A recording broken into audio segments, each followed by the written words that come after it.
Greetings, I'm Barrett and welcome to Meet Me at the Table. Today we're going to continue our playthrough of Kingdoms Forlorn. We just finished with the exhibition clash and now we're returning to our delve phase with victory. But before we do that, we do have to do our rest and we do our campfire phase and all this fun stuff. But then we're going to dive right back into our board here and start walking again inside of this world. And we're going to try to complete our quest and hopefully we are able to complete it successfully. During the clash phase, there were a few errors I made, but it's nothing that is going to affect this particular phase of the game. And I'll go over a lot of those errors when we move into our next clash phase, which usually happens at the end of this, when we get to the final track on our time slot. Now, if you're excited to see if our characters can complete our quest, then I need you to meet me at the table.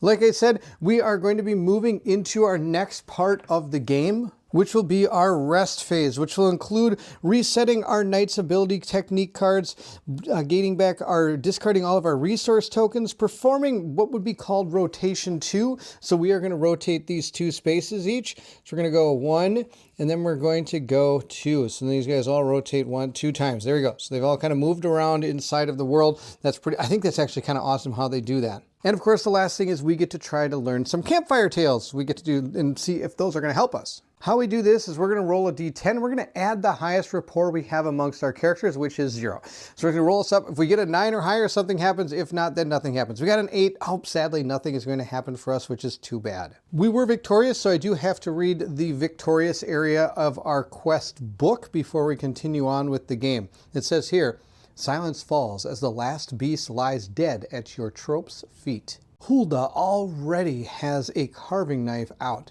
securing a few grisly trophies to affix to her belt. You, on the other hand, busy yourself with checking over the settlers, making sure they escaped unharmed and tending to your own wounds. So occupied are you with trying to calm the near hysterical refugees and make sure none of your number bleed out, that you don't notice the new presence among you, a tall, imposing figure in odd garb, clad in hues of green, brown, and beige, decorated with earrings, bracelets, and a heavy belt of what may be pure gold. The newcomer regards you with piercing eyes, a slight downturn of her lips, the only thing betraying her disapproval. "You're the flesh-ritter knight I've heard rumor of," she states rather than asks, glancing down at your latest kill. "Good to see that your skills aren't overstated. I have need for you now." Her abrasive tone gets your back up, but it's Hulda who responds. "We're not dogs to come to heel when called," she snaps. "But you are hunters with pride, and I present the most tempting target." The woman points to the corpses. "These were nothing, mere prey for the real monsters. I'm pursuing a beast, an apex predator. It's been spreading a sickness in my homeland that must be stopped." You humor her for now, and she explains little beyond the bare minimum. A beast shaped like a man, but toweringly tall, with a bloated egg-shaped helm ravaging the borders of her land. In its wake, a malady spreads, arising from the half-eaten carcasses of its victim.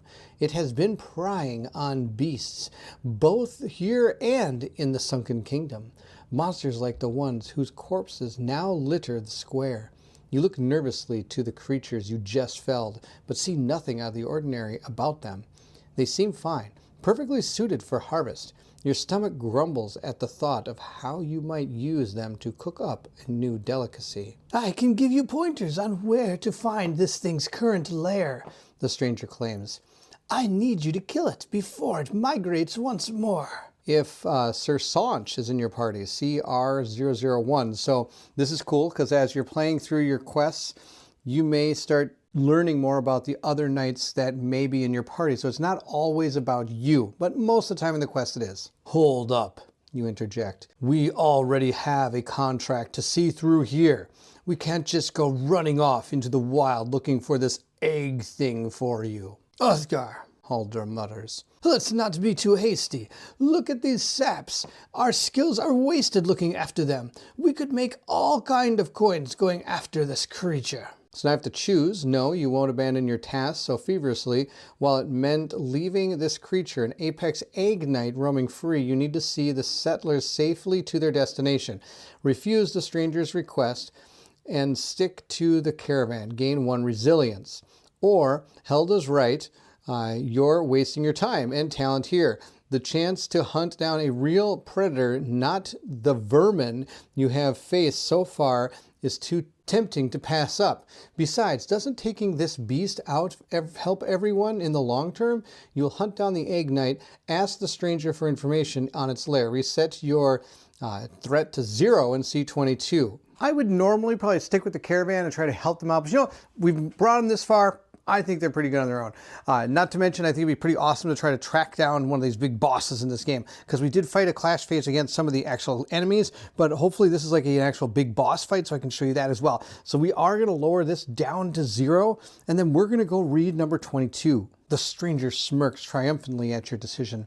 I'm so glad you see things my way. I had my doubts about your guild, but I'm glad that you see that at least the individual butcher knights have some common sense. You go to ask her what she means by that, but she has already turned away from you, looking for a place to rest for the night. The settlers simply move out of their way, sensing that conflict with the imperious stranger would be more trouble than it's worth. We have a new objective. Hunt down the apex egg knight. Good, this would be awesome. First, discard the remaining resilience tokens. You no longer be tracking them. Then discard all the red acrylic cubes in the time track. Okay, well, I don't have red ones, but I got the other ones. You need to find the trail of the apex egg knight and hunt it down. Track your progress with hunt tally marks. Collect martial clues. Place a martial clue token on square ones, I should say. Or those aren't square. Wow, I'm real good at geometry. Those would be X's. On a random already explored small tile. Then randomly draw 4 unrevealed small tiles and 1 unrevealed extra large tile. And without looking at them, place X's on each of them. When you enter a tile with an X on it, you found the apex egg knight's tracks. Fleischreiter gains that clue. If you collect 3 of them, either by finding the egg knight's tracks or any other way, make 1 hunt tally mark. If you manage to collect 6, make a second hunt tally. When you're about to trigger an encounter from the time track, resolve it against the apex egg knight instead of a regular encounter. See encounter monster card below. Here's the Apex Egg Knight card that we will be dealing with. It does have 4 armor threshold, which is pretty out of control. Deal additional scrape if we're able to go above that by quite a bit, by looks like +4. Well, that's going to happen.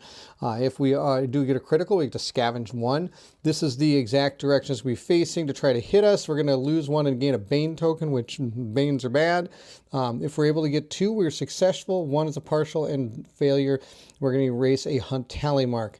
But if we do get to succeed, 1 knight performs a refresh 1 and make a hunt tally mark. So we want to try to succeed at it. That would be awesome. Dawn breaks and you rise early before the light of day awakens anyone else at camp. Better to slip away before they notice you've gone than have to explain to the refugees why you're forsaking your mission. If you tell them there's a big monster that needs killing, they only more likely to insist you stay and protect them. They don't understand the priorities of our knight. Now we have to make a choice. Our knights are trained to drive prey out of hiding by beating the undergrowth, creating a clamor that startles them. You can do the same. Send the egg knight's usual prey scattering and be more likely to catch the big monster chasing an easy meal.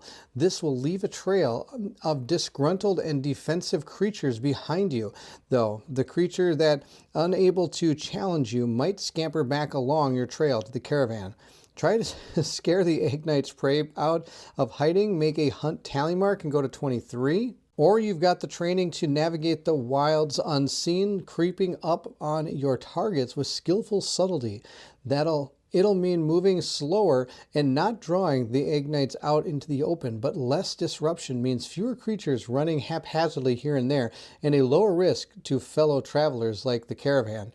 Take a stealthier approach and focus on hunting down the egg knights with more precise methods. Each knight gains a heat and go to 24. Well, we're already leaving it behind. I don't think they're going to survive on our own anyway. Let's just go to 23 and I get a hunt tally mark. After all, that's what we want. Battering weapons against shields, armor, or the bare rocks of the principality, you make enough of a ruckus that dozens of creatures scuttle out of hiding, fleeing before you. Some charge back up the path you just took and will likely cross paths with the caravan before long. Oh well, not your problem anymore. You turned your forces toward where you hear a deep threatening growl, followed by the squealing yowl of a pinned rat wolf. The predator is already on the hunt. We get to scavenge 2 at the start of the story step. If your time is 16, which is the very end, and you have 3 tallies, hunt tallies, I get to see 15. Otherwise, we go to 14.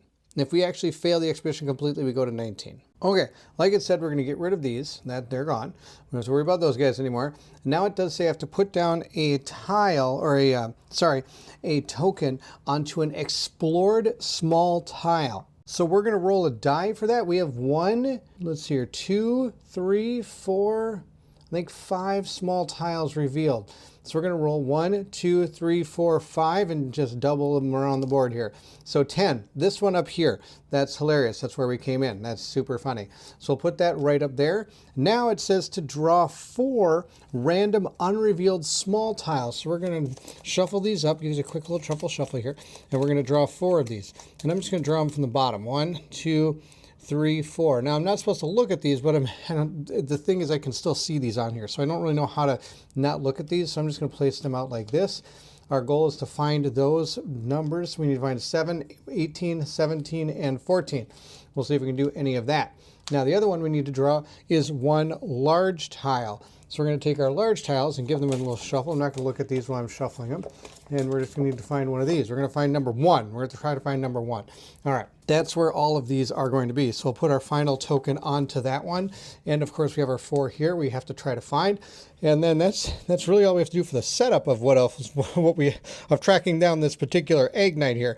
We'll see if we actually find him or not. We'll see. Hopefully we have the ability to do it. I'm also going to track those marks with these little health tokens here instead of actually tracking them down. I'm going to use those. I think that's about it. I think we're ready to start our adventure to try to find this egg knight here. We already have 1 mark. On top of that, we still need to try to find a couple more of these green clues for her to hopefully be able to complete her investigation as well. Now remember, when we move into our travel step, if I decide to backtrack, which I totally can, I can go here and then I'd have to move into here. We have not explored that place yet, so this is a new place for us to explore. So we'd have to go to that one. Then we'd have to move into 1, 2 back over there. So take me 2 turns to get to this particular place here, which might not be the end of the world because that's automatically one we found. Or of course I could go up here and maybe there's going to be one of these numbers we're looking for right off of this particular thing here. But in order to get there, we have to again go to that location there. So we're probably going to do some backtracking. We're going to go back 2 spaces. So this is going to be a time moving up to 9. Then we're going to also have to take a threat though from moving 1 more space past that. Then this tile is now revealed, even though it kind of technically already is, but we still have to resolve what is on the back of this tile, which means we are going to go up a time. We're going to gain 1 threat going to 2, and we're going to gain a clue. And I'm going to put this back down on top of there. Perfect. And the clue we're going to gain is going to be a yellow clue token, which means she has an astronomical amount of these. She has, I think, 5 yellow clue tokens. There's nobody else that has yellow anymore because the clue card we used to have for our knight is the one that was getting yellow ones, but she's supposed to be gaining yellow ones. I think I may have screwed this up and I apologize, but I think it all stemmed from the fact that I was not supposed to give a clue card to our Fleshritter guy.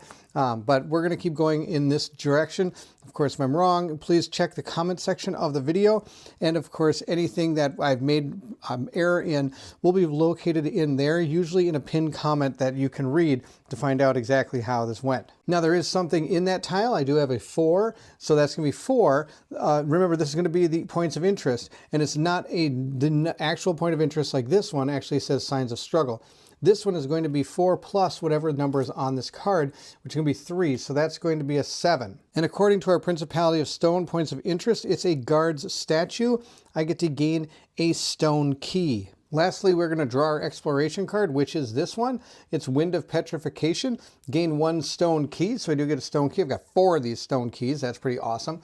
I got 4 stone keys. Can't go wrong with those. Next thing it says on this card is that your current district is being swept by a gale of petrification. Place this card in your district area. Whenever you gain more than 1 threat during the kingdom's tile step, gain 1 curse as well. This particular board does have a set for craftsman, port, and all this. We are in the craftsman district right now. So having played that card does bring us to the end of our first round, the second delve. We are going to go to our next set. I am going to do some moving here. We are going to move from here to here. So again, it's going to cost us 1 time going to 10, and we're going to gain 1 threat, which brings us to 3. We're still in the craftsman district, but we did not gain more than 1 threat, so we don't have to worry about taking a curse. At this point, we are going to pick up this token, and we'll place it with all of the other tokens we have. So we do have we have 1 of these tokens, and we already have 1 of those hunt tally marks. So this is getting us closer to more of those. That's going to be the end. There's nothing else for him to do there. So we are going to draw our exploration card and see what we have found. It says here, armor that stalks. Spawn an encounter on the largest tile or extra large tile in your current district. If an encounter couldn't be spawned, spawn it in the adjacent kingdom tile instead. So we're going to look for spawn an encounter in the closest large or extra large tile in my current district. In this particular area, we have the rat wolves again, so they're going to be going here since we're in the merchant district, or craftsman district, sorry. That is going to be the ones that are going to be after us. Now that thing will move based on how our threat interacts with it. As we gain threat going up here, it's going to move equal to the number of paws you see on there. And if we ever get to 7, we are going to spawn a new encounter. And the encounter always is reflected by the area that has the token in the district you're in. That's going to end this card. We'll put it in the discard pile, and we'll move into our next turn. I'm going to try to get away from this guy. We'll see if that happens. I don't think it's going to.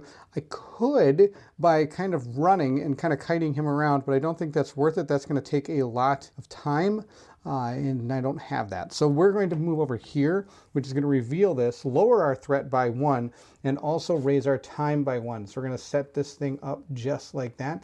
We'll move our token onto there. And good news for us, first we'll move this up. Sorry, it's still off camera, it goes to 11, but this is going to go down to 2. Now, if it ever goes back up to 3, then we will move that character. Now, sadly, I kind of thought this might happen. These are going to be some of the lower numbers, so maybe 7 might be over here, but we're going to put this here. There is a locked door in that direction, which is what that particular symbol means. So we'll place a Panzer gate down there. And we still are not getting any clues, which is super sad, but we are going to draw our exploration card and see what we have found. Night Hunt. Gain 1 curse for each unlocked path leading from your current kingdom tile. If the effect would cause you to gain the curse over the limit, ignore it and place a single Panzergate token on the path you came from instead. Gain 1 curse for each unlocked path leading from your current kingdom. Oh, barf. That's going to be 2.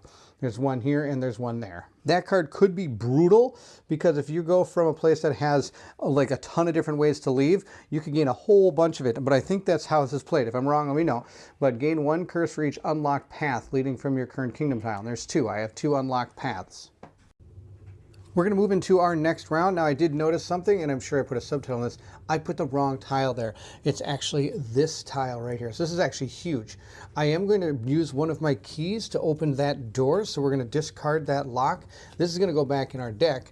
And this is the card we're supposed to be moving into, which is actually going to raise our time by 2, our threat by 2, which is huge. And then we're going to gain 2 clues from this. So I am going to move over to this card and reveal it, or actually do everything on the back first. So our time is going to go to 12. Our threat is going to go up by 2, which means I believe this encounter is going to move 3 spaces. And then we're going to gain our clue tokens based on that there. So if we look at our card, our clue token is going to be blue. So we're going to grab a blue clue token and give that out to everybody who gets one, which is really just going to be Fabio. He's the only one that's looking for this particular clue. And remember, for our squires, they're not necessarily looking for those clues, but they can use them in for the clash phase. And actually, I did do the clash phase wrong with them. They're able to spend them in the clash phase to be able to activate certain parts of the card instead of just redrawing cards. That was wrong. I did that wrong last time. Now we also have to draw a minor mortis card to find out what other clue we're going to be able to gain from this card. So let's take a look at what we are going to gain. Here's our minor mortis card. We are going to gain the up one. So we're going to look at this card and we're going to gain the up. Now this is going to go on the bottom of the deck. Let's see here. Up is green. And that's actually really, really good. We want green because she's looking for those green tokens. So we're also going to give a green token to our other knight, Bianca, as well. With that done, we are now going to flip this card over, and we have found the Royal Guards Barracks. It's not going to, okay, I'm going to guess that this card must have to go sideways because otherwise this isn't going to fit. There we go. That's going to go right there. Fantastic. We're going to put our guy just right there. There is a thing on this. There's also 2 cards leading off of it, and I'm going to put the right ones out there this time. There's a 1 going this way, and I'm going to have to slide this somewhere else too, because there's a 5 that goes in this direction here. I'm just going to put that right there. I don't know exactly how that's all going to fit. We'll have to see how it goes. Let's see here. What else do I have to do? Okay, now I believe we have to move this 3 spaces, this encounter, because it does move 1 according to the time track, and then it's going to move another 2 to come over here.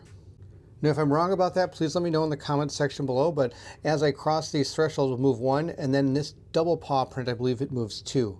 And now that this encounter token has entered our space, we're going to have an encounter with that monster. But this is where I'm a little confused, because right in our book it does say when we're about to trigger an encounter from the time track, resolve it against the Apex Egg Knight instead of a regular encounter. So I believe we are going to be taking on this Apex Egg Knight instead of the Rat Wolves. This is going to be the Vassal encounter board. It's going to be this grid right here, this 4x4 grid. And we're going to place our Egg Knight. Now, he's huge. So what we do is we actually roll 2 red dice in order to place him down. Let's see what we get. We're going to roll these 2 up. We got a sword and a cup, and a sword and a cup. So we're going to try to make it so that we can touch 2 swords and cups. And of course, I rolled the exception. This is the... Since you roll a cup and a sword, and there's a cup and a sword here, not surrounded by any cup, sword here, not surrounded by any cup, sword here, not surrounded by any cup, sword here, not surrounded by any, I am going to have to place it on one of those with still being able to gain like the best benefit possible. So we are actually going to place him right here. I think that's going to be his best spot because he can face all of this going in that direction. Now we're going to place out our characters, rolling our only single dice. We're going to start with Kara. Kara is going to be placed down on a cup space of my choice. I'll just place her up here. Now remember, I can't use the king or devil area, just these areas. I'm going to place her right there, positioning her in that direction. I'm going to play Flesh and Knight. He also gets a cup. I will place him right here, I guess. That'll be just fine. Then we're going to place down our 2 knights, or whatever these things are, squires, sorry. We're going to place one on the Hope, which is a blank space. We'll place it right there. And the next one we will place at a cup and sword, which is going to be right here. This actually I think is going to be okay.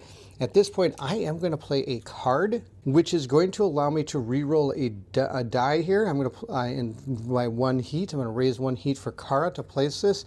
And this card then will go into the, or it's the, instant, so it's going to happen and go back to our hand. I'm going to replace him. I think he has a better chance of hitting and wounding. So we're going to place him in a cup and a space. It's going to go right here, I guess. All right, that did not benefit me at all. Now I do have this card right here, but I really don't think this is going to help me. I would be able to put a break token into the pool, but I'm not going to be able to get to him. I was really hoping, oh, you know what, I was actually foolish. I should have done her, because remember her spear does too. Let's do that instead, even though I would have not known the role. It would have been better because she would have had a better chance based on the amount of places around here. And since I am still learning and not being optimal, we are going to actually re-roll her die. And actually I will re-roll it so it's actually a little more fair to know where that is. It's still sword and shield, sword, but now remember she has the range of 2 with her, not military fork, sorry, the shoddy pitchfork. So she does have the ability to hit this thing. So I have 3 people being able to attack this knight. And why not? Now that I know that I have her in here, I am going to use this during the encounter, place a break token in the encounter pool, and that's going to raise my heat by 2.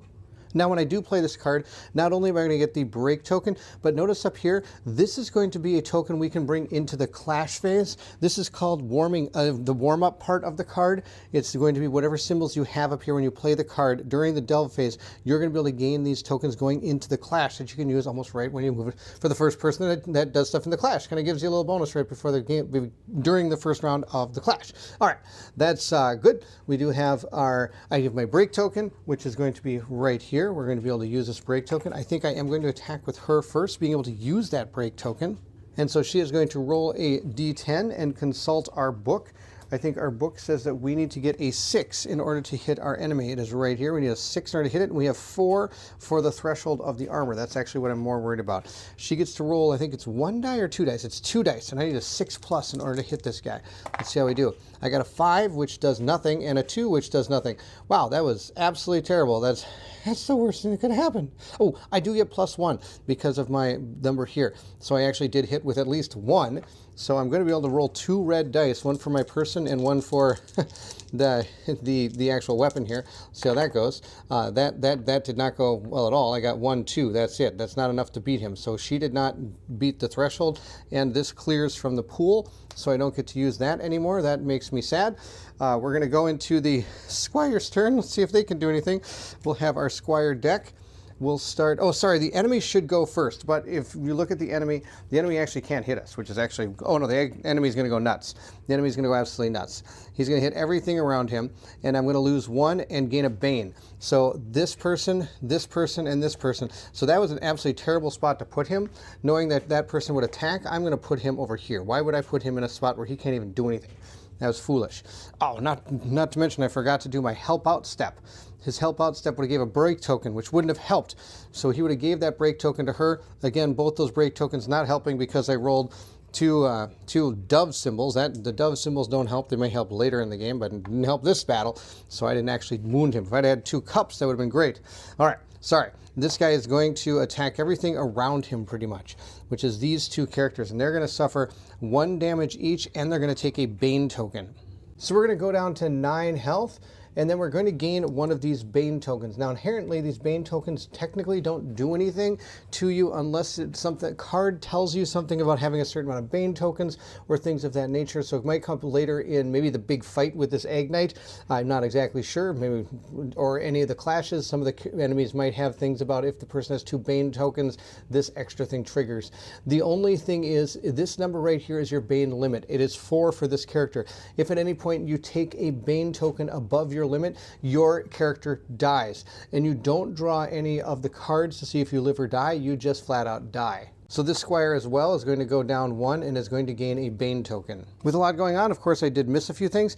During the encounter step, I should have gone step by step through it. The first thing would be that help action, which we did use, and it sadly didn't help us. We get that break token, but we're going to move up into the attack phase, which means I should have raised her passion by 1. I totally forgot to do that.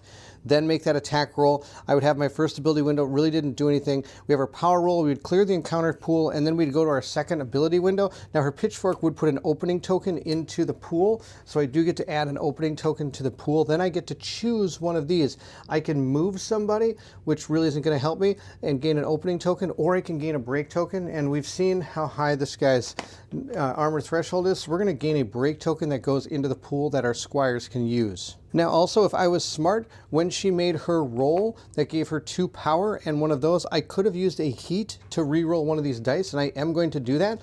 Again, we're kind of, it's still technically her turn. I haven't gone to the other guy's turn yet. I'm going to spend 1 heat to re-roll this die because we really need this, and this time it actually did get the 2. I got the extra 1, and I still had those break tokens in there from when he was the one who went. He was able to put that break token in there from the help and from his card. So at this point, we do have 1, 2, 3, 4. I hope you're able to follow along with that. Just to recap what I did, the attack went through, I gained 1 passion, and I played my card for him and his help, which would have given us 2 break tokens for the pool. Then when I rolled to see if I hit, I only hit with 1, but I was able to get 1, 2, 3, 4 with using 1 of the break tokens from the pool, leaving 1 in the pool. That's going to do the 4 damage we need to do 1 scar. So we are going to do a scar to him with her ability, or with her attack. Then we're going to clear the pool, and now with her heroic arc, we are going to add a break token and a, what do you call these, opening token to the pool, and we'll move into one of our other squires' turns. Fabio is going to be our next knight. He's going to move his passion up 1. Also, just so I can remember, I'm going to give this priority target token to Kara. I know you're not technically supposed to kind of do those things to the clash phase, but she did gain passion first before anybody else, so she is going to gain that priority target token. He's going to attempt to make an attack, and we are going to use our squire deck to see how that goes. He needs to roll a 6 or higher. He got a 6, so that is enough to hit. Let's see how much damage he is able to do. Hopefully 4. Let's do 4 power. 2 power with 1 potential. Oh, barf. Well, I do have the 1 potential right here, so that's going to be the 1 potential. That's 3. And now, sadly, Fabio is not collecting yellow clues because I could spend a yellow clue to get another power, but sadly that is not going to happen, which makes me super sad. All right, that's the end of his turn. He does get to leave something in the pool. This would normally clear, but he has the ability to leave one in there, so he is going to leave that in there. These are going to be discarded. It makes me sad. We'll go to our next character. He needs a 6 in order to hit. Got a 5, but we did leave this in the pool, so that's a 6. We were able to hit, so that's not means we get to use this token to add +1. How do you get 4? And this is going to be tough because I actually do need 4 because I don't have any way to give break tokens. Let's see what we got. We got 2 with 2 potentials. Now I do have, okay, I'm not sure if I can do this, but we're going to. I have the ability to spend green clues to give myself 1 power, and she's got 3 green clues. So I'm going to spend 2 green clues. I think I can do that. I might only be able to spend 1. I'll know in the comment section below. Let me know if that was illegal or not. But I'm going to do 4, so that is going to give me another scar. So we did do at least 2. We're going to clear this pool, and that's going to be the end of the encounter. All right. Oh, but I do have to raise her passion by 1. That's something I do have to do. And now again, I could have raised his heat by 1 to draw another card, which actually wouldn't have helped because it would have only been a 1 power and 2 potential, which wouldn't have done anything. But he actually maybe would have wounded 2 because he has the ability to, nope, he wouldn't have wounded at all. So glad I didn't redraw. All right, that is the end of the encounter phase. Let's check out how we did. A partial success says 1 knight gets to perform a refresh 1. I'm going to have this knight perform refresh 1 because this is in cooldown. What refresh does, it moves 1 card from delay to cooldown or cooldown back into your hand. So we're going to put that one back into his hand. We now get to remove this token. I believe we do a rotation 1, even though that was against the Egg Knight. That technically isn't any of the enemies in this area, but I'm still going to do a rotation 1. At this point, we do a 4. We're going to look at our card to see what we have. We do get to add +2 to this number here, which means we've found a 6. Oh, it's a suspiciously empty plaza. Party leader tests insight 7. I have no insight to help me on this. Success, I get to an encounter, and fail, I have an ambush. Awesome. I think what I'm going to do is again play a card. This is going to go into my delay area, or discard pile, sorry, that allows me to perform a virtue test for an adventure. I get to add +2 to the roll. Now I am discarding that, but I do get to add, yet again, another token to our clash phase pool. So we have 2 opening tokens for our clash pool when we move to it. I'm going to roll my die. I need a 5 or better. Let's see how we do. I got a nat dug. Oh, that should be so much better. I should like be able to avoid the encounter with a 10. I got a critical, but sadly that does not help me here. Instead, I did succeed and sadly spent 2 heat to play that card, moving me up to 4, so he doesn't actually have any heat anymore. And we again are going to move into another encounter phase with this Egg Knight. Let's see how this goes. I'm going to roll 2 dice for the Egg Knight. The Egg Knight is going to be placed on a sword and a cup. So sword and cup right here, sword and cup right there. Either one would get it so that it can face the most things in either of these directions. Sword and cup, sword and cup. I could put it right here. That's actually more beneficial to it. Sword and cup could be beneficial there. Either way, either one of these is going to be beneficial to it, so I'm going to put it there. Let's put our characters down. We'll start with Kara. Kara is going to go on a space right there. I'm actually going to put her here. She's perfect. She can attack that. Then we're going to put down our Flesh Knight. He's going to have a, I'm going to put him here. I know he's going to get hit, but that's okay. We're going to place down Fabio. Fabio gets a dove, which is a blank space. Oh, Fabio, that's no good. Fabio's going to go right there. He's going to get hit and not be able to do anything and not be able to help me at all. This guy's worthless. All right. Next person is going to be a double sword. All right, we'll put you right here. You're going to get whacked real good, but I'll put him over here. Doesn't really matter. I think it's kind of cool to be surrounding this guy. All right. Sadly, Fabio's in a bad spot. Because of that, we are going to play this card again. Now, this one's an instant card that's going to allow me to re-roll 1 roll for our knights. We're going to re-roll Fabio since he's not doing anything. Oh, he's still not doing anything. Fabio, you have failed me. Oh my gosh. Okay, Fabio, take that. And by that, I mean everybody here is going to take 1 damage and gain a Bane token. He's going to gain his first Bane token and lose 1 health, going to 10. Our other 2 knights are going to lose 1 and gain their second Bane token. I shouldn't say knight squires. Sorry, we're going to get their 2 extra Bane tokens. And now we get to go into our turn. I'm going to start with him. Since there's nothing in the pool, he has that ability to put a break token and an opening token into the pool. He's going to roll his 1 die. He only gets 1 with his chipped axe. and hopefully we hit it because I don't have a reroll for this. All right, let's see how we can do. I got an 8. An 8 is going to hit. I don't have to use the opening token. Now we get to see if we can break him. I get to roll a black die and a red die. And I do get one auto break token from the axe itself. And it does give me 1 power. So there's a pretty good chance I might be able to do this. Now, in order to use this weapon, I have to spend 1 heat. So I don't have that, so I'm not able to do that. So we can't use that. We have to use our knives, which are super good. Not good. So now I'm super sad. But I do get to roll 1 more die to see if I hit. I need a 6+. Let's see if this is okay with my opening token. That does hit. I don't get to put anything in the pool, and now I get to roll 3 red dice instead. And hopefully that will be enough to wound this guy. We'll see. I need 4. Let's see if we're able to do it. Let's pull our dice off of there and roll these up. Sorry, I'm rolling right on the board, but it just makes life a lot easier. I got 1, 2, 3, 4, and a potential I don't need to use. So that is enough to wound him. He's going to gain a scar. So we'll place that. I'll just place it right here so people can see what's going on the board. The knives were something else. I do have to gain 1 passion for him, which is something I always have to remember to do. And with that 1 passion, I could take either a break token or a opening token, and I could push him if I want to, but I don't think I'm going to do that. But I'm going to take a break token. Now, I have a power up here that says I may use one of these instead of heat, so I could have used that to activate my axe if I wanted to, but actually it turned out okay, so lucky me. That's the end of his turn. And I'm going to move into Kara's turn, who's going to gain 1 passion. Ha, remembered it this time, which means not much. Once per round, when an ally moves, you may move 1 space. I don't need to do that. If exactly 1 space adjacent and occupied, gain 1 precision. If all adjacent spaces are empty, gain 2 precision instead. And that actually is going to happen. So I have +2. I have 2 precision, and I get 1 precision for my shoddy pitchfork. So I'm actually up at +3 to hit this guy. So good thing I used the break token then. All right, we're going to roll these up for Kara. Let's see how she does. She got a critical, well, that's not a critical, it's a 2, but that's a 1. That's a straight up miss.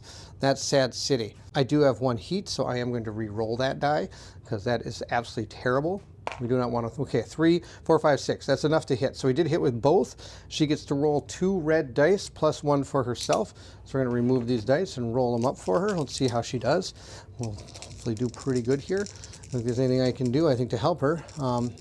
She is going to be putting an opening token into there, but that's okay. I got 1, 2, 3, 4. Again, that is enough to scratch this person. And again, I didn't have to use this, but that's okay. It does clear. She is going to put an opening token into the pool with her pitchfork. And then she's going to put a break token in there with her arc. And her arc also would allow her to re-roll a wound die, but I'm not going to do that. I don't need to do that because she did just fine. We're going to have Fabio go next because Fabio can't do anything. What am I talking about? Fabio's staying there just getting whacked. That's all he's doing. Good job, Fabio. I'm going to have Bianca, the only one left. She's going to draw a card. She needs a 6 in order to hit. Let's see how she did. She got a 6 to hit. That's her roll. Let's see how many wounds she got. Come on, big wounds. She got 2 power plus 3 potentials, which the only potential I have here is 1. Oh, but she does have a clue.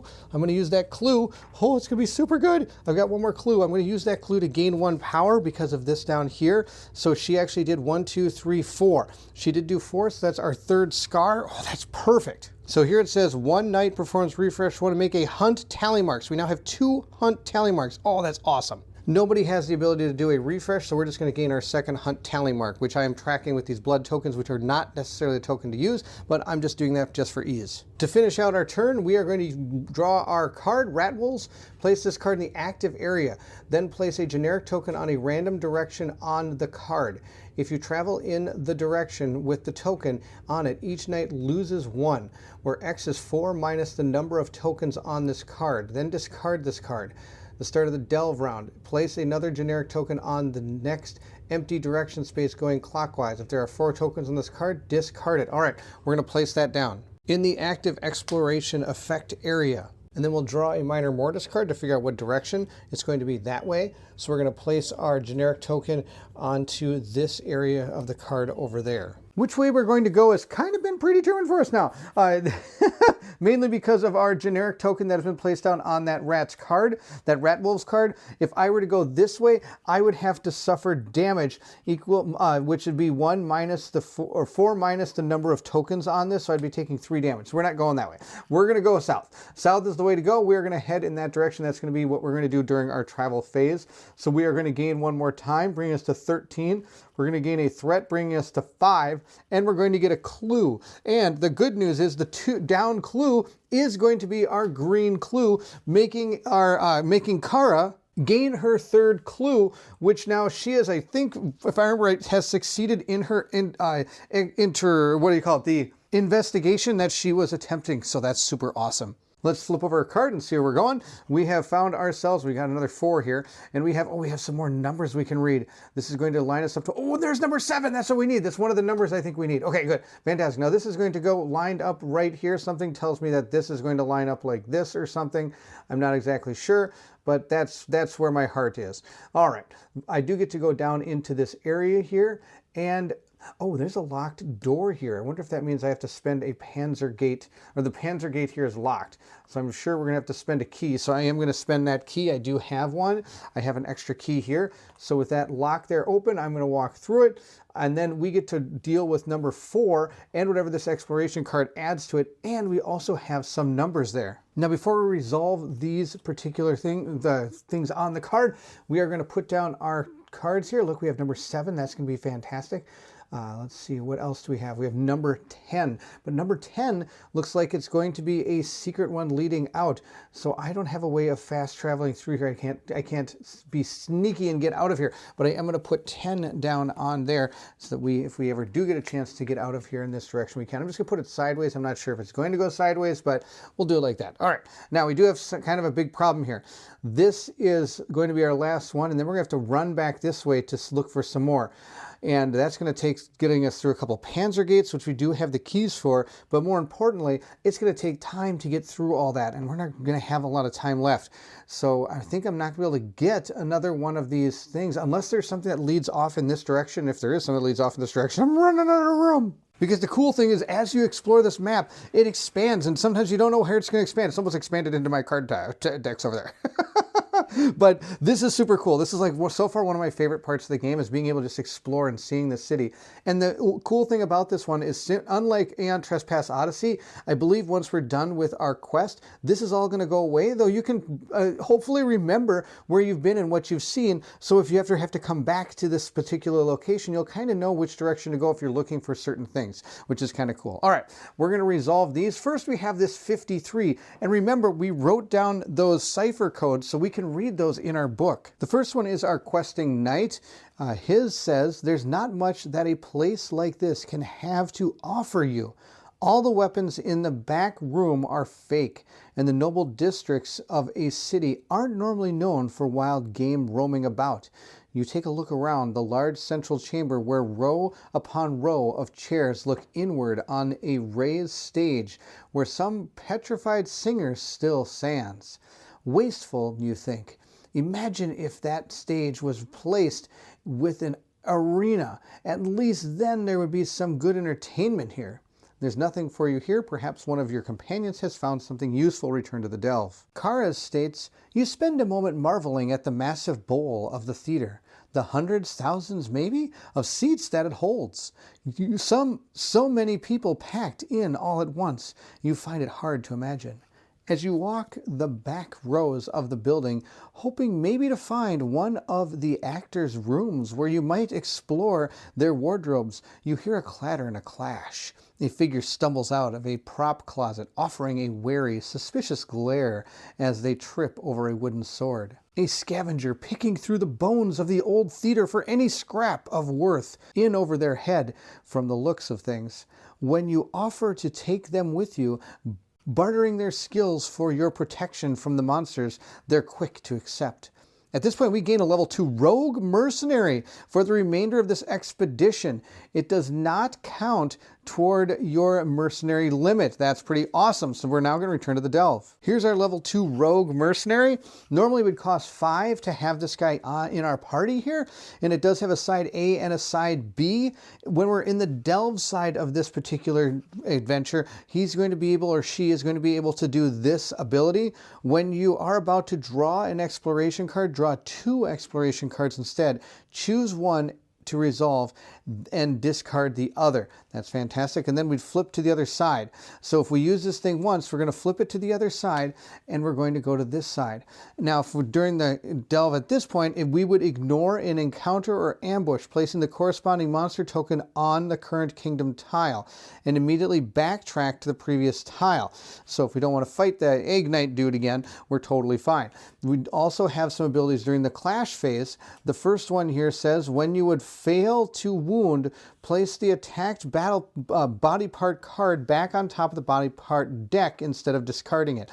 If fighting against mobs after resolving a fail response, flip the attacked body part card face down instead. So this guy's going to help us. If we find something we probably could wound pretty easily, we don't, we can put it back on top of the deck, or of course we can flip the cards back over if we don't want to deal with their effects. If we go to the second side, it says one knight immediately hides, even if in front of the monster. As long as they are hidden, they cannot become the target of an attack.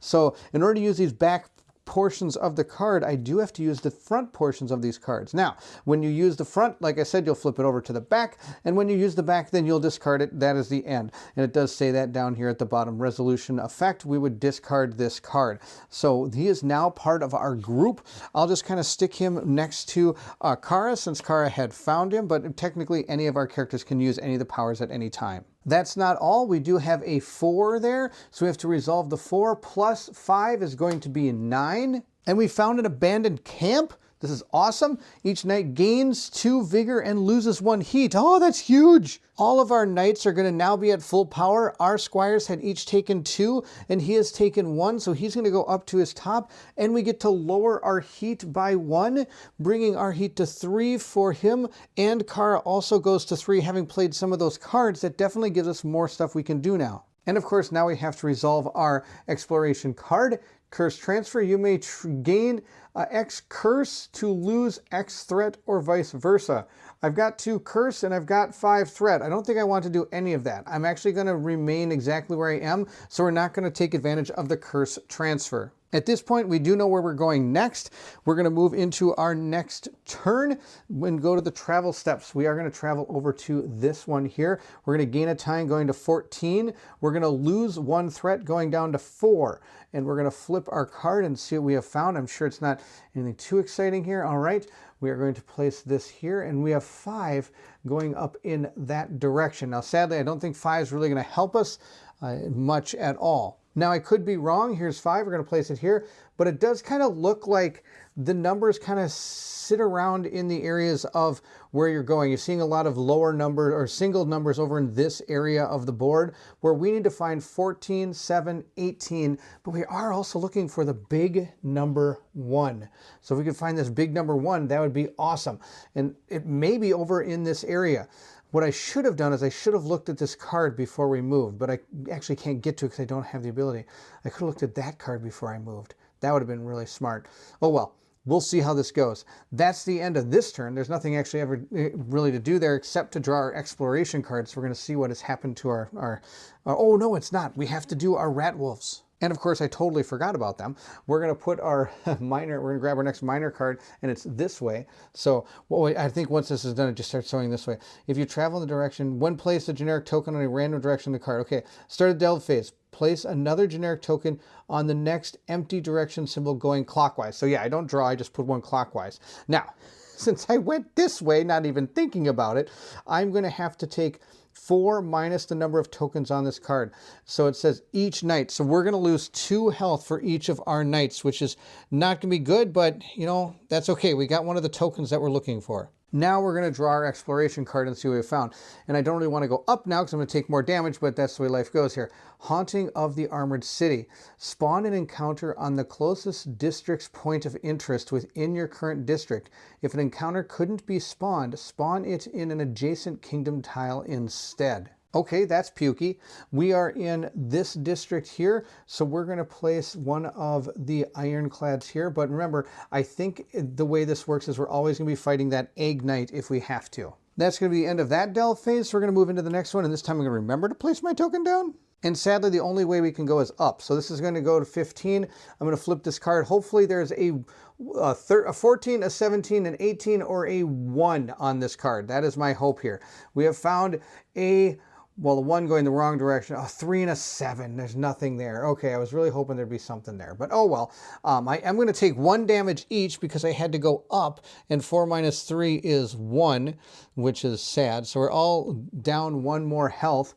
I'm going to move this person up there, and I'm going to move my time down, or threat down 1, which will move our enemy. So our encounter will move 1 over to here, and we're going to place down a 3, which really isn't going to help us. It's right over here. It's actually right on top of these cards. We'll put that there, and I will put a Panzergate token on that because it shows 1 on there, and there's nothing else in this particular tile. I do anything on is draw an exploration card. I could have chose to use my rogue if I wanted to, but we're just going to see what happens. Stonequake, this is going to be good. Place rubble token on a random path leading from your current kingdom tile. That path is closed off until the end of the expedition. Oh no, that's bad. I need it to be going, I need it not to be going down if my plan's going to succeed here. We're going to grab a minor mortis card, and it shows in this direction. Okay, that actually worked out okay. We're going to place a rubble token right here. Now, I'm not sure if that's actually a rubble token, but we're going to use it. We're going to use it as a rubble token. I apologize. Actually, I bet this is a rubble token. It's got mountains and rocks and stuff on it. This might be like an egg token or something. We're going to put it right there. Okay, there we go. So we got a rubble token there, so I can't go in that direction. We are going to be moving into our last round here, so I'm going to place 1 down here. And it does say when there are 4 tokens on this card, discard it. So there are 4 tokens on here. We are going to discard this card. We have finished that active exploration. This is still active, but funny enough, we're not actually in that area anymore. We're in the Noble District, which is the district we're in, so that this card is actually even affecting anybody. Moving back over here, we have a Panzergate this way. I might have the wrong token there a second ago. I switched that out. I do want to let you know that I have 2 hunt tally marks at this point. There is a choice I could make. I can defeat this Egg Knight in an encounter and give 1 more hunt mark. That would give me 3 hunt tally marks. Sadly, I only have 2 of the actual tokens we were attempting to collect, meaning that is not enough to gain a hunt tally mark. So I could move down here and deal with this encounter, which is going to be with the Egg Knight, or I could open this Panzergate, and when I move over here, it's going to cost me 1 time, which will move the encounter token 2 spaces, which would move it 1, 2 over to here and attempt to attack me, which might not be the end of the world. That would actually be better, and I could explore 1 more place. And we all like exploring, right? And I do have 2 more keys left, so I am going to use one of my keys on this. I think this is going to be the best part, just because there's more cool things to explore. Now, this could be bad. There could be something over here that's going to wreck me, but we'll see what we found. Oh, we found a thing. All right. Oh, we found more. That lots of O's there. There's a lot of cool things on this card. All right, here's the deal. First off, we have another cipher. We have this, but look at this, 3 Panzer locks. And look where it goes. It goes to that big number 1, but sadly, I'm out of time. I'm not gonna be able to go over there and check it out, because we're going to have to raise our time up to 16. Moving over there is going to raise our threat by 1, but like I said, with the double paw print, that encounter token is going to move 2 spaces. So let's move our figure over to this area. This thing is going to move 2 spaces, and we're going to have an encounter. And we are going to do that before we finish off what's on that card. But before we do the encounter, I am supposed to get my clue tokens. I went this way, so I am going to gain another green clue token, meaning Kara now has an exponential amount of clue tokens. She's totally fine. All right, let's do the encounter. Our Egg Knight is going to go out on the board first. Add a double sword and a cup here. Let's see what we can find. I have a double sword here and a double sword here, and there's a cup here, so we could cover all of this. or there's a cup here, and he could cover all this. He's going to want to look at the most places possible, so he's going to face in that direction. So all of these are going to do damage to me. That's totally fine. We're going to place our characters down. Kara's going to go first. She got a cup. Well, a cup can go here. She can hit him, but she's going to take damage. All right, we're going to put down our knight here. Let's see where he goes. He's going to go on a sword. A sword is right here, again, taking damage, but that's okay. We're going to put our dude here. He got a cup, which is going to put him over here out of harm's way. That's no good. All right, and then we got this guy. He's going to go on double sword. Double sword is right here, so he's able to hit the knight as well. So I got 3 knights hitting knights. We have one guy that's going to help out by giving us a break token, but the enemy will go first, giving everybody a bane token. So now he is at 2, she's at 1, and he's at 3, which means which means 1 away from just flat out dead. So we'll place out our Bane tokens, 1 for Kara, and the 3rd one going on Fabio, and then we'll just flip over our other knights. His right here, he's going to now have 2. And each of us taking 1 damage brings Kara to 6. It brings our Fleschen right there to 7, and it brings both of our squires to 6. So we have taken a lot of damage on this expedition. I'm a little worried going into the clash phase whether or not we're going to be able to take this guy out for how much damage I've taken going through the exploration. But if we can take this guy down and get 2 scars, that means that we are going to be able to get our 3rd hunt tally mark, which hopefully will help us out. The first person that's going to attack is going to be him. He is going to attack. And what he's going to do, oh, wait a minute, now I think about it. I wonder if I could have done that. No, we couldn't. Okay. What I'm going to do is I am going to not use the help action yet, because he is allowed to gain both an opening token and a break token into the pool during his attack if there aren't anything in the pool. So there's nothing in the pool at this moment. At this point, he is going to roll his 1 die. He has 1 die. We'll see how this goes with his chipped axe. He needs this. Oh, I got a critical hit. I could potentially make a critical here. Okay, here's how we're going to do this. Oh, that's so good. Oh, I didn't need to use this token. That's totally fine. Now I get 1 already. I could potentially have a potential of 2. I get to roll a black die and a red die and potentially do some major damage to this guy. Wish me luck here on this one. Let's see how this goes. Oh, he is going to gain 1 passion. I forgot about that. We'll move that up and we'll see what he gets. He got an absolutely astronomical amount of damage. Oh, and I get an auto break token from this. And it does cost me 1 to commit this, so I'm back up to 4 heat.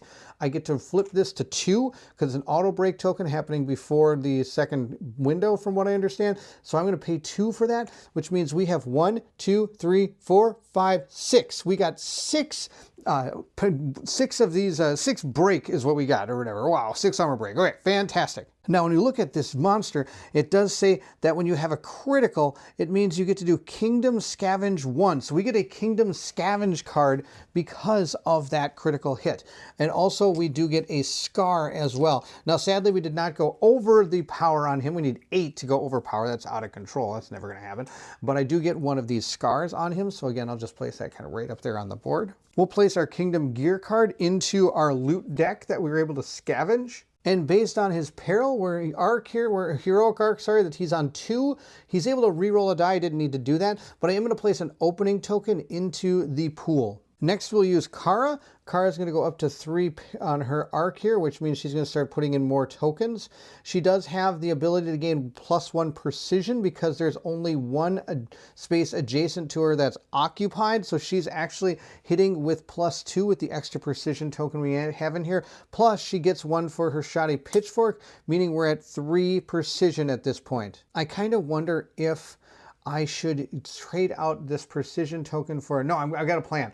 I'm going to use the help action from our squire to put a break token into the pool as well. Now we're going to make an attack with her. She's going to use her 2 dice because she gets 2 from her pitchfork here. And we'll see what we get. I need to get pretty decent numbers here. Actually, 3s I think are exactly what I need, because I'm going to get +1 here, +1 because there's only 1 person adjacent to her, bringing her to +2, and I've got the opening token that brings it to +3, and I need a 6 in order to hit this knight. So that's enough to hit with both of these dice. So we're going to roll up 3 red dice with a break token in the pool. We need to get a 4. Let's see how we do here. I got 1, 2, 3. I only got 3. That's not enough. I need 4. So I'm going to spend 1. Oh, I don't even have to spend a heat. Because of her heroic arc here, I'm able to get one more. I get to reroll here on the 2. Also, I failed to realize she only has 6 health, so her heat is still 4. Okay. Also, I do need to mention that, of course, doing the encounters, we don't draw any of the Mortis cards at this time. We will be seeing a lot of these Mortis cards probably during the Clash phase. I get to re-roll 1 die, so we're going to roll that bad die that I got. And I got a power. That's fantastic. Okay, 1, 2, 3, 4. That's enough. I got 4. That's enough to put another scrape on him. I really don't need this person to attack because I only need 2 in order to get to my limit, but I believe I still have to make the attack. I'm not actually going to make the attack, but what I am going to do is raise Bianca's passion up by 1 because technically she would, I believe, still make the attack even though we've gotten our maximum amount of scrapes. With that encounter complete, because we did get the 2, that does mean that we get to perform a refresh 1 and make a hunt tally mark. So we now have 3 of those tally marks. Sadly, his card is in the discard area, so I can't bring that through with a refresh. Refresh only moves delay to cooldown and cooldown to your hand. I still need to draw the exploration card from what I understand, even though we have come to the end of our Clash phase. We have found Panzer Gate. Place a single Panzer Gate token on a random unlocked path leading from your current kingdom tile, excluding the path you came from. If you're in the Noble District, which I am, I will have to place a single Panzer Gate token on the path you came from instead. And if we have 6 or more, which we don't, I get a curse. I don't. So I'm going to place a Panzer Gate here, but I believe that's going to be the end. Now I don't have to do this yet. I forgot. Oh, we are still going to do it. I've done it. That's fine. We do have to do these. So I actually have to number 3 here, and I have an 83 on my cipher. Number 3 says we have found the signs of struggle, so I get to scavenge 1. And I'm going to grab an upgrade just to do this. Now, the reason I did that is we have so much scavenge cards, and so when you come to the point where you have a ton of scavenge cards, you're going to almost start only getting the gold for these cards. So I noticed the consumable is only 1. So I'm going to grab the upgrade since we did just get a kingdom card. There is a cipher of 83 out there, so we're going to read our 2 cipher codes. The gatehouse doesn't so much tower as intrude into the sky, an oppressively huge shape that thrusts sharp spires into the faded blue and gray of the heavens. Upon the rooftops, among the verdigris crusted copper plating, dozens of gargoyles crowd in close to the edge. Immobile, of course, just statues. You hope. A murder of crows darts among the statues, crowing throatily. Fewer crows emerge from on the other side that flew into the cluster. You swear you can hear chewing, crunching, and slurping.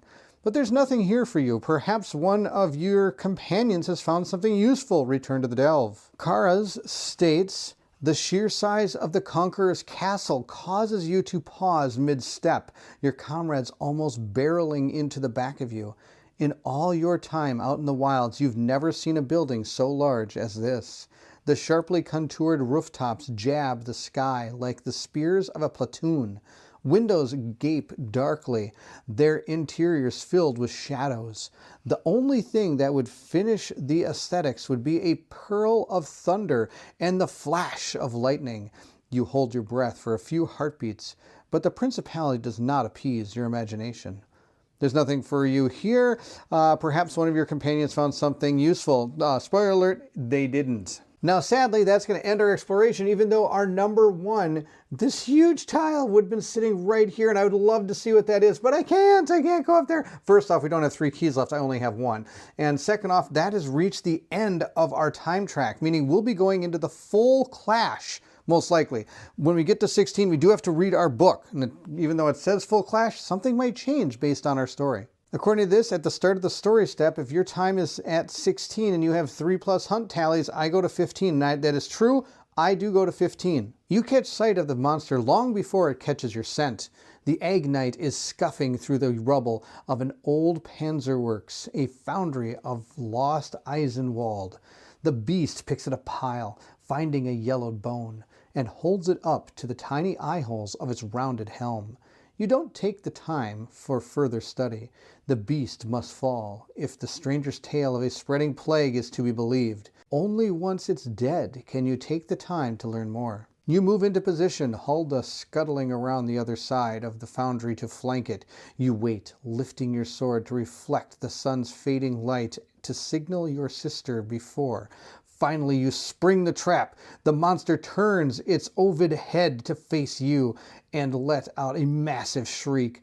The metal peels back like the mandibles of an insect, revealing sharp teeth, something papery yellow under the iron skin, and a strange black ichor that fills the air with the heady scent and your stomach with an instant dread. All right, one knight gets to perform card refresh 1. Place up to X opening and break tokens into the knight's pool, where X is the number of hunt tally marks you have. Proceed to a full clash against Egg Knight. Okay, so technically whoever attacks first is probably going to be able to have a very big attack at the beginning, but that's about it. I didn't get to heal. I was really hoping I could heal. So it says if you win, go to 20, otherwise go to 19. So at this point, I am going to place my bookmark here so that I will know where we are when we come back after the clash. All right. Let's go to the clash. Oh, first we get to the refresh. Sadly, we do not get to refresh because our card is in the discard pile. So, good news, we get to have a lot of opening and break tokens moving into our clash phase against the Egg Knight, and we are going to be doing that in the next video. So we'll be taking this guy on. I might try to do a painting video on how to get this guy nicely painted up for you so we can have that ready to go. If you did enjoy the playthrough, don't forget to like, subscribe, and hit that bell symbol so you know when the clash phase comes out against the Egg Knight. Also, please feel free to leave anything in the comment section below. I would love to hear from everyone. I don't know about you, but I am having an absolute blast with this game. I love the decision space where it's like, okay, do I really help that caravan out or do I let them go on their merry way? I have a feeling that caravan is no longer going to be around anymore. They got eaten by bad guys, but that's okay. We found the Egg Knight. We're going to take him on and we're going to get rid of him from the world, which probably is going to be very beneficial. If you own this game, I hope you're having a fantastic time with it. I have not played a more fun game in a long time. This one's super enjoyable. If you're interested in supporting the channel, the link to the Patreon is found in the description of this video. Those that have joined the Patreon are shown here on the screen. Thank you so much for your patronage. It means the world to me. The perks that our Patreon supporters gain is they get to decide a lot of the times who we play with in our games, and as we move through some of our campaign games, I let them decide how they want to level our characters up. So for example, I might have them decide on our loot cards for us if we get to the spoils phase of this, so we can, and what kind of items they think I should get for my characters. Would be super awesome. Also, they get to choose who we play with. They did choose the 2 characters for this playthrough, so thank you so much for all the input for our character development and also the characters we're using. So there you have it. That is the That is the second expedition phase, and we're moving into our full clash. So if you're excited to see if our characters can take on the Egg Knight, then I need you to meet me at the table.